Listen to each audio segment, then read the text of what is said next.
Mia is just a typical socially invisible teenager who gets bullied by the whole school. Look at her hair. She watches her crush dating someone else with the hopes of someday winning him over. Her world is turned upside down when her grandma suddenly pops into her life out of nowhere and tells her that she is the only heir to her throne. No, princess, I am still waiting for normal body parts to arrive. Having lived a completely ordinary life for 15 years, Mia is horrified by the thought of becoming royalty. She blatantly refuses to become Amelia Mignonette Thermopolis Rinaldi, while her grandmother does everything she can to somehow convince her to ascend her rightful throne. Me? A princess? Shut up!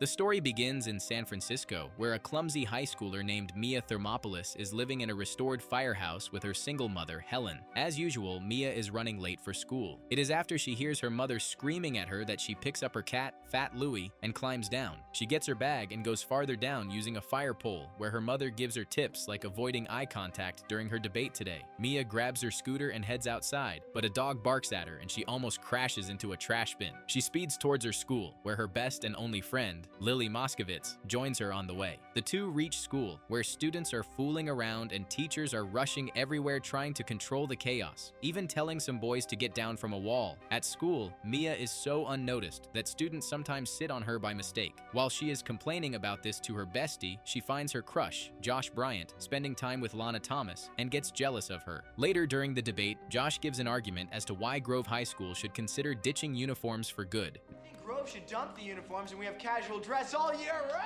Next up is Mia, who now has to oppose Josh's argument on getting rid of the uniforms. Mia gets mocked and totally messes the debate up, making it even worse by running to throw up while the whole class laughs at her. She at once leaves the school and arrives at her workplace, the rock gym. Her mother talks to her gently, but Mia makes it clear that she will never get over her fear of public speaking, no matter what. Just then, Helen breaks the news to Mia that her grandma Clarice has flown all the way from Genovia, Europe, and wants to have tea with her. At first, Mia totally opposes the idea as she holds a grudge against the old lady for being the reason for the divorce between her parents. But when her mother tells her that her daddy wished that they could meet each other someday, she agrees to it. The next day after school, Mia goes to her grandmother's huge mansion. She awkwardly walks in and first gets scolded through a speaker for stepping on the grass.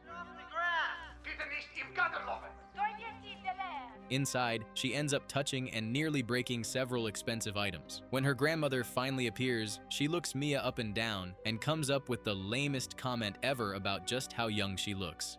You look so young. Clarice makes her comfy, addresses her as Amelia, and hands over a family heirloom called the Genovian crest, which she asks her to take care of. Mia assures her that she will keep it safe and shoves it carelessly into her bag, proving that that's definitely not going to happen. Mia asks her why she wanted to see her, upon which her grandma reveals a life-changing secret that Edward Christopher Philippe Gerard Rinaldi, the Crown Prince of Genovia, is actually her father's true identity. Mia laughs it off as some stupid joke, but Queen Clarice makes her understand that she is truly the Princess of Genovia, Amelia Mignonette Thermopolis Rinaldi. The Queen explains that after Prince Felipe's death, Mia is now next in line for the throne. Mia feels overwhelmed and tells her grandmother that the only thing she is good at is being invisible. Clarice replies that there is no other option since she is the only legal heir and they will train her to become a proper princess. Mia cannot process all this sudden princess drama. She is just a normal teenage girl who worries about things like her flat chest, and now she is being told she is royalty. As she gets overwhelmed, the girl rushes off and makes it clear that she does not want anything to do with it. She confronts her mother for hiding the truth from her for 15 years. 15 years. You couldn't find a spare minute to tell me that my father is a royal? Helen calmly explains that she only wanted a peaceful and simple life for both of them. She says she chose painting over living under strict palace rules, which is why she left Mia's father and took her away from the royal family. The next day, Clarice comes again to speak with her granddaughter. When Helen shows her a photo of Philippe, Clarice explains the serious reality that if Mia were to refuse to take the throne, Genovia could stop existing as a state. Meanwhile, Mia, like every other day, does her worst at dressing herself for school. When she slides down the pole, she is shocked to see her grandma sitting with her mom. She immediately gets annoyed and says she is going back to bed. Helen convinces her to sit down for a few minutes. Clarice then explains that she wants to present Mia at the upcoming annual ball so she can introduce her to the press and the public. Mia storms back upstairs, angry that her mother lied lied to her for 15 years and that her grandmother stayed away all that time. After some convincing, Helen manages to get Mia to agree to attend princess lessons for now and make her final decision after the Genovian Independence Day ball, which is just 3 weeks away. Clarice then introduces Mia to Joe, her head of security, and tells her that from now on she will be driven to school in her own limo. Inside the limousine, Mia starts pressing every button she can find until Joe finally tells her to stop. On the way to school, Mia picks up Lily, who is shocked to see her arriving in a limousine. Lily jokingly asks if her mom has started dating some rich undertaker. Mia brushes it off, saying that her long-lost grandma probably just wants to reconnect with her. Mia asks the driver to drop them off a little far from school so they do not attract too much attention and can avoid creating a commotion. Later that day, she goes to the garage to check on her car. There, Michael is playing the piano and singing. The girls start talking about him and argue a little about just how handsome he is. When Mia finds out that fixing her car will cost $400, she panics and accidentally trips over and hits the car horn. Michael, who works there, offers to fix it for free. After Mia leaves, the head mechanic teases him, clearly noticing that he has feelings for her, even though Mia does not see it at all. Meanwhile, while Clarice is signing important papers, Mia arrives at her place. The clumsy girl ends up breaking a finger off a statue and quickly hides it by sticking it into the statue's mouth. After that, she gets properly examined for her princess makeover. Her grandmother criticizes her bad posture and messy nails but compliments her ears and large eyes. Then she begins her lessons by teaching her how a proper lady should walk. Mia makes faces behind her grandma, which makes the secretary Charlotte laugh. The girl then gets instructed to never cross her legs. While trying to sit the way Clarice teaches her, the girl literally falls off the chair. That night, when Mia comes home, she gets into a heated debate with her mother about the idea of her dating her English teacher. She complains about how embarrassing and inappropriate it would seem, while Helen apologizes for any misunderstanding and then insists that Mr. Patrick is actually a very kind and decent man. The next day, Mia attempts to try out for the soccer team as their goalkeeper, but fails completely, stumbling through the drills. When Joe comes to pick her up afterward, she turns the back of his car into a small dressing area, where she repeatedly trips, falls, and even bumps her head a few times while trying to change her clothes. During her How Princesses Eat lesson, Mia is tied to a chair with a scarf so she can learn how to sit properly while eating. Next comes the dancing class, where Joe acts as her instructor, and she manages to pick up some decent Genovian dance moves, finally mastering a few steps before she is given the rest of the afternoon off. The following day at school, Lily wants to spend time with Mia as she promised, but Mia ignores her, saying that she has to meet her grandma.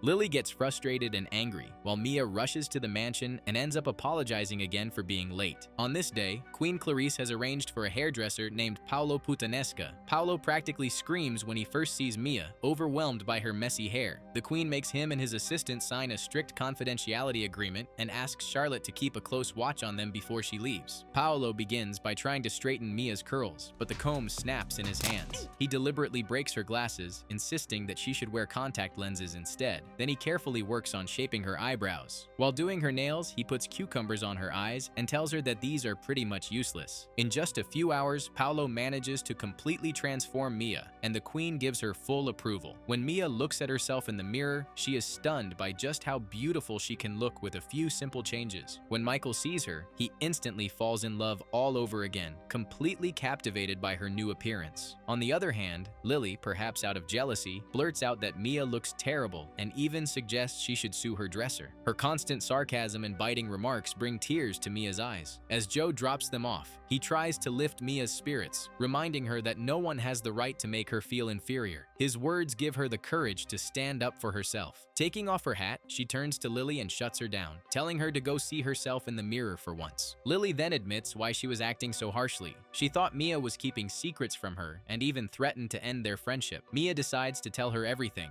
making Lily promise to keep it a secret. After knowing the secret, Lily gets overjoyed, and their friendship emerges stronger and more genuine than ever before. During class that day, Lana complained about Mia wearing a hat, saying it went against the school dress code. This forces Mia to reveal her new hair to the class, which draws a lot of attention her way. During her princess lessons, she spends time reading books and learning how a princess should properly wave hello. After her lesson, Mia enjoys some fun with her mother, tossing paint balloons together. The following Saturday, Michael invites her over to hear his new songs. Mia wonders if it's a date invitation, but the shy boy gently denies it, although she makes a promise that she will come. When they reach school the next day, they find reporters everywhere and quickly realize Mia's secret is out. She asks Lily if she was the one who spilled it and tries to run away. Mia ends up in the principal's office, who shows her today's newspaper with her all over it and informs her that the queen is on her way. There at the principal's office, Joe brings Paolo, and it is revealed that he is the one to be blamed for this. Apparently, he has sold the secret to the press and tries to cover it up by arguing that he has done a great job by bringing fame to the princess. After Paolo is taken away, the queen asks the principal to leave so she can talk alone with Helen and Mia. Clarice uses the opportunity to ask Mia if she is ready to accept the responsibility of becoming a princess, but is met by a perfect diplomatic answer from Mia that she would need some time to think. Later, Mia goes to the school's rooftop to catch some air where Joe and Lily accompany her. Lily tries to convince her to give up all this princess drama by listing all the cons there are and then leaves. Mia then confesses her feelings to Joe that she genuinely doesn't want to continue this. Joe comforts her and reignites the hope in her by telling her that she was born to become a princess. That night, during her first state dinner, Mia starts out pretty clean by managing to avoid getting into any trouble. However, that doesn't last for long, as first she mistakenly sets a guest's sleeve on fire and then stuffs her mouth with a huge bite of freezing ice cream. Fortunately, that doesn't play out to be that bad, as the Prime Minister thinks it's some kind of joke and mimics her, making strange voices sounding like monkeys. Then, Mia breaks a glass, and when the fruits are served, she gets under the table to get her fallen grape back, making a man stumble over her, which results in the fruits jumping everywhere. But luckily, the guest beside the queen starts laughing, and Mia is saved once again by a huge wave of laughter all across the table. The next day, Mia expects that she would receive a scolding for her mannerisms, but her grandma instead tells her that whatever happened was very adorable, as if trying to raise her morale. When Mia remains sad, the queen calls the day off and suggests to Mia that they could both spend the day together and enjoy it. When she actually cancels all of her responsibilities for the day, she wins the princess's heart. Mia then nearly shocks her to death by telling her that she wants her to see her baby, which turns out just to be her old Mustang. She then takes Grandma to an arcade where they start off by letting the queen arm wrestle. They take cute photos together, and Clarice confesses to her about just how much her parents cared for each other, and that the separation was just because Philippe cared for his land and people, while Helen wanted Mia to live a normal childhood. A quiet afternoon ends abruptly when Mia crashes her car into a bus. A group of nearby church ladies quickly summons the authorities, and Mia gets into trouble for driving without a license. However, Queen Clarice handles the crisis with regal composure. Spotting a name on a nearby billboard, she improvises a Genovian Order of the Rose and bestows the fake honor upon the police officer and the bus driver. Dazzled by the royal gesture, they allow the pair to leave without so much as a ticket. The two even get a free escort by the police. The next day, the princess drama escalates to the next level. As the press swarms her school, Mia's bullies shamelessly claim to be her closest friends to get on camera, while Mr. Lovestruck Michael can't help but stare at her from the sidelines. Later that day, Josh invites Mia over to attend a beach party with him, explaining that he has broken up with Lana. Mia totally forgets her promise to Michael and accepts her crush's invitation. She then goes straight to Michael and excuses herself, saying that she will come over to his garage next week, explaining everything that happened. Michael acts like nothing happened while being heartbroken from the inside. There at the beach party, things go as smoothly as the girl had hoped for until they spot a helicopter and a paparazzi trying to get Mia in his camera. Mia and Josh rush over to a hut where Mia apologizes to him for ruining their day. Josh comforts her that no one would disturb them here and tries to take advantage of the situation by trying to kiss her, but Mia ends up getting her foot trapped in a volleyball net and ruining the moment. Later, Josh tells her that the paparazzi are gone and they could get out, but unfortunately, just as Mia steps out, she gets ambushed by the paparazzi who were hiding. Mia tries to run back, but Josh publicly kisses her to get fame for himself, but ends up getting slapped by her sandal. Mia then runs away to avoid the cameras and finds Lana and some girls offering her a changing room. Mia easily falls into the obvious trap, and Lana exposes her wearing only a towel. The following day, both photographs appear in the newspaper, and the queen scolds Mia for unprincessly behavior. After she asks Mia to leave, Joe comes in and reminds her that her granddaughter is still a teenager and she reacted way too coldly. He argues with her that Josh has used her as a tool to get fame. After getting herself on the first page of the newspaper, Mia once again becomes the subject of mockery at school. She approaches her friend and receives a scolding from her for ditching both her and her brother. There, Mia finally confesses that she has decided not to be a princess, but this time Lily convinces her to become one, instead of going against it like always. She explains why she acted previously like that, because she thought Mia would would forget her after becoming a princess. After patching up, Mia invites her friend over to attend the national celebration ball with her. That day, during baseball practice, Mia took revenge by hitting the ball at Josh's balls, trying to castrate him for what he had done. When Michael comes to see her that night, Mia also invites him to the ball, but the boy excuses himself, being just too heartbroken. Things take a drastic change over the next few days as Mia stops being her clumsy self and stands up to the bully Lana for mocking a schoolmate and embarrassing her. That evening, Clarice comes to see her granddaughter and gives her a book from her father as her 16th birthday present. She even apologizes for scolding her. When Mia confesses that she is afraid of becoming a disappointment and wants to give up, Clarice tells her that she would have to publicly announce it herself at the ball in front of the media. Knowing how bad she is at public speaking, Mia requests that the queen do it herself, but she makes it clear to the girl that this is simply not a possibility. After Clarice leaves, Mia begins packing to take a trip to Colorado. However, it is when she finds a heart-touching letter from her father that she changes her decision. Mia quickly gets out and drives towards the ball where her car malfunctions. However, Joe finds her stranded just in the nick of time and escorts her to the palace. Already running extremely late, Mia doesn't even bother changing and rushes into the hall with her clothes still wet and messy from the rain. The crowd whispers, joking that the royal family is now cutting costs on gowns. But Mia stays composed this time. She openly admits how terrible she used to be at speeches and that she had planned to run away from her responsibilities that very morning. Yet now, she realizes she wants to care about the people around her, not just herself. With confidence, she accepts her role as Princess of Genovia, proudly declaring herself Amelia Mignonette Thermopolis Rinaldi, while Clarice, Helen, and Lily couldn't be more proud of her. After changing into a beautiful gown, Mia is led by Clarice into the ballroom, where Michael is already waiting for her. The boy has decided to show up for love's sake and hits a jackpot pot as he gets to share a dance with her. Later, they step out into the courtyard, where both of them finally confess their feelings for each other. As the story wraps up, Mia fully embraces her identity as Amelia Mignonette Thermopolis Rinaldi. She boards a private plane to Genovia with Fat Louis by her side. On her way, she writes in her diary about her plans to settle in Genovia, looking forward to the new responsibilities awaiting her as the next queen of her state.